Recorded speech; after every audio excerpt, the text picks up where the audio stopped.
Hi guys, அஸ்ஸலாமு அலைக்கும். Welcome to Thaha's kitchen. இன்றைக்கி தஹாஸ் கிச்சனில் என்ன செய்ய போகிறோன்னா சிறுக்கீரை தண்ணி குழம்பு தான் செய்ய போகிறோம். நான் வெங்காயம் கட் பண்ணி வச்சுருக்கேன். ஒரு வெங்காயம், 8 பச்சை மிளகாய் எடுத்து வச்சுருக்கேன். அரை மூடி தேங்காய் எடுத்து வச்சுருக்கேன். அதுக்கப்புறமா பூண்டு நான் ஒரு 8 பல் பூண்டு போட்டு அரைச்சிட்டு வந்துட போகிறேன். தேங்காயும் இதுவும் மட்டும் தான் நம்ம போட்டு அரைச்சிட்டு வந்திருக்கோம், பூண்டு.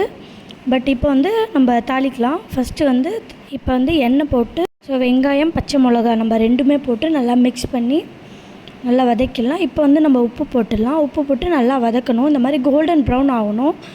அதுக்கப்புறமா நம்ம அந்த சிறுக்கீரையை நம்ம வாஷ் பண்ணி நான் 2 கட்டு எடுத்திருக்கேன். 2 கட்டுக்கு அளவு தான் நான் சொன்னது. நீங்கள் அந்த மாதிரி போட்டு இப்போ நம்ம அரைச்சி வச்சுருந்தோம்ல தேங்காயும் பூண்டு, ஸோ அது இப்போ நம்ம போட்டு மிக்ஸ் பண்ணிக்கலாம். நல்லா மிக்ஸ் பண்ணிட்டு கொஞ்சம் நம்மளுக்கு எவ்வளோ தண்ணி குழம்பு வேணுமோ ஸோ நம்ம அவ்வளோக்கு அவ்வளோ தண்ணி ஊற்றிக்கலாம். நல்லா மிக்ஸ் பண்ணிட்ட பிறகு இந்த மாதிரி கொதி வந்துடணும். கொதி வந்த உடனே நம்ம ஆஃப் பண்ணிடலாம். தஹாஸ் கிச்சனுக்கு லைக் பண்ணுங்கள், ஷேர் பண்ணுங்கள், சப்ஸ்கிரைப் பண்ணுங்கள். அஸ்ஸலாமு அலைக்கும்.